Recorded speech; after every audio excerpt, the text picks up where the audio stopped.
5 tech terms to know for your mental health. Warning: your devices might be secretly rewriting your mental health.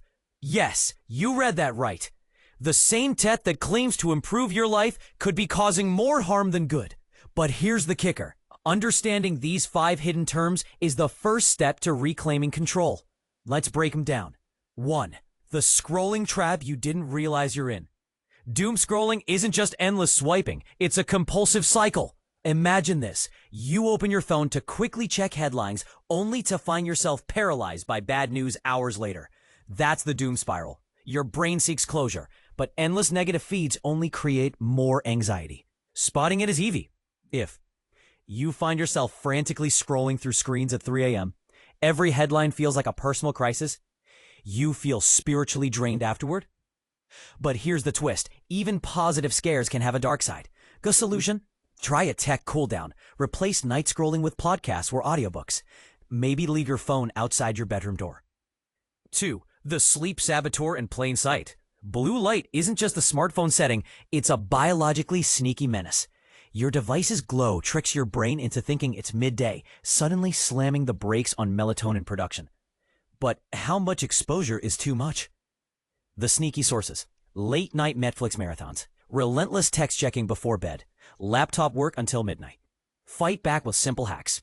Enable night shift mode, iPhone settings, display and brightness, and Android tapping nightlight. Or try trendy blue light block glasses. Striking a balance, not total abstinence, might save your sleep cycle. 3. The silent hours stealing your sanity. Screen time is the modern productivity paradox. Those sneaky 5 minutes here and there add up to hours gone missing. But what does it mean when your phone tracks you? The unseen impact. Monitoring mood swings post-excessive use. Noticing focus slipping at work, school. Struggling with off-the-grid days. Try the Tech Audit Challenge. Check your weekly screen time stats. Use focus modes. iPhone, settings, focus. Android, digital well-being, focus mode. To create phone-free zones like family dinner or study sessions. 4. The mental detox you didn't know you needed. A digital detox doesn't need to mean ditching civilization. Think of it as a tech reset. The power lies in micro-detoxes, tiny breaks that refresh your mind. Reboot your routine. Try a phone-free first hour each morning. Weekend social media sabbaticals, screen-free Sundays. Even 24 hours off can reset your relationship with technology. Remember, it's not about cutting cords completely, but nurturing healthier connections. 5. Tech's hidden bias that shapes your reality. Algorithmic bias is the invisible force quietly influencing what you consume. It's when tech's data-driven systems perpetuate stereotypes, limiting your exposure to diverse perspectives. But how does this affect mental health? The silent sway. These algorithms reinforce unhelpful beauty standards, skew political perceptions, limit exposure to counter-narratives. Challenge your feed. Follow voices outside your bubble. Question why certain content surfaces repeatedly.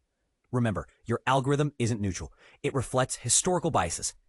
Active awareness is your superpower. The bottom line: you don't need to burn your smartphone. Understanding these terms empowers you to use tech intentionally. Blue light, not a curse, but a managed factor. Doom scrolling, recognizable and actionable. But here comes the controversy. Should tech companies take more responsibility for designing healthier interfaces? Or is this entirely our own burden to manage? Let's discuss in the comments. Where do you stand on the tech responsibility debate? Sound off below. P.S. Want personalized tech tips to protect your peace? Comment below with your biggest screen time struggle. We're creating a follow-up guide based on your feedback. 30-day social media digital detox. What happened to my mental health and productivity?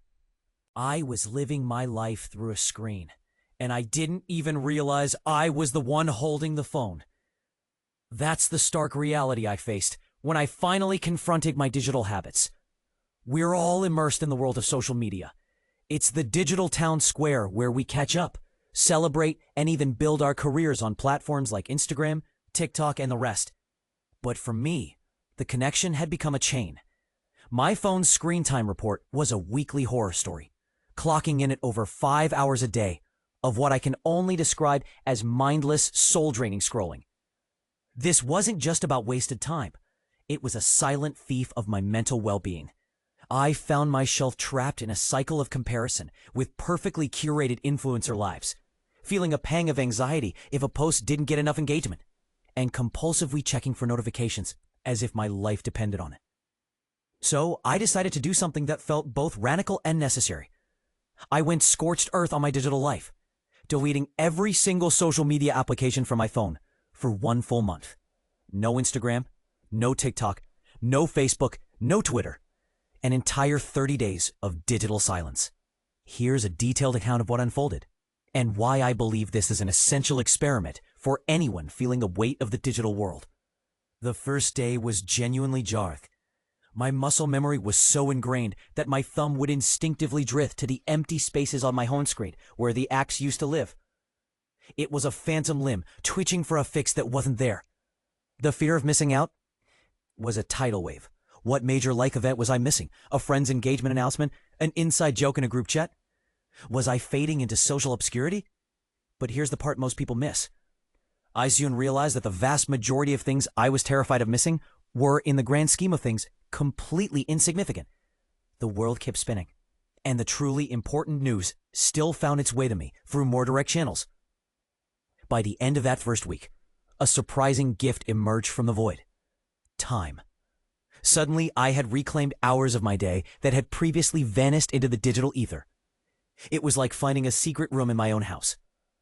Week 2. Forging new pathways in my brain.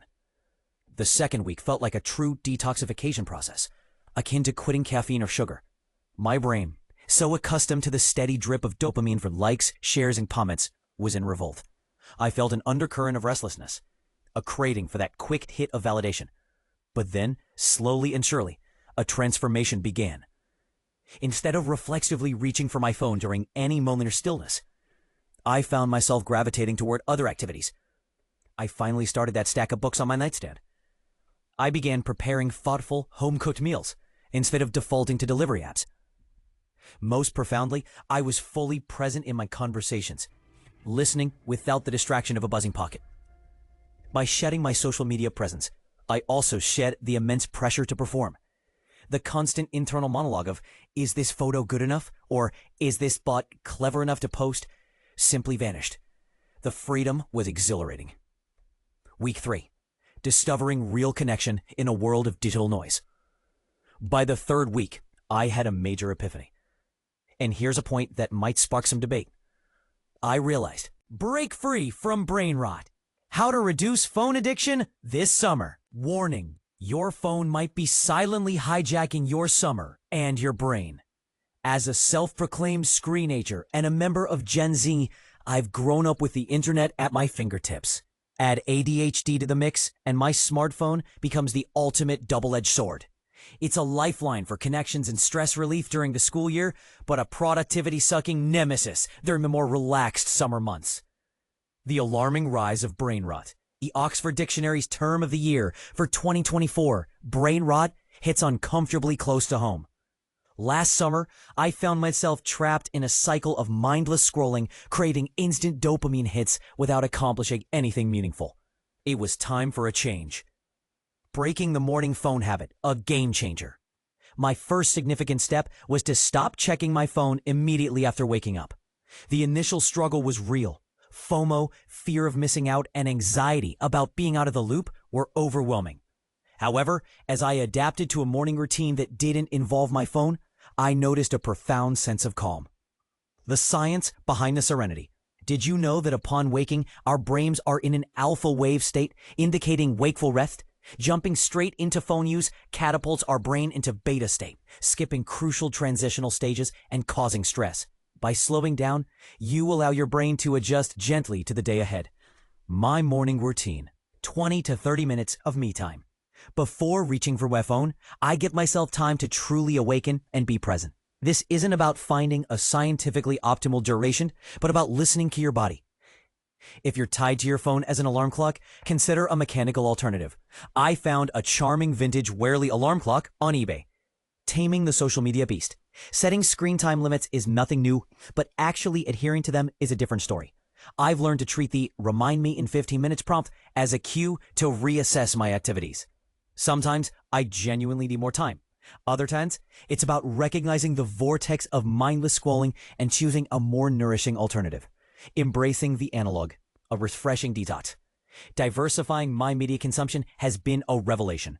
From reading physical books at home, my Amazon Kindle is reserved for school, to capturing moments with a Sony CyberShot digital camera, I've reduced my reliance on my phone. These small changes have made a significant difference in my daily intentions and actions. The imperfect journey to intentionality. Some days are more successful than others. Yes, I still get sucked into slime videos on Instagram Reels. But the journey itself has been transformative, shifting my behavior from habitual to thoughtful. A parting question: what hidden gems of life, relationships, or personal growth might you uncover by looking up from your screen? Share your own strategies for maintaining a healthy balance between technology and life in the comments below. About the contributor, insert contributor info if desired, though not specified in the output schema.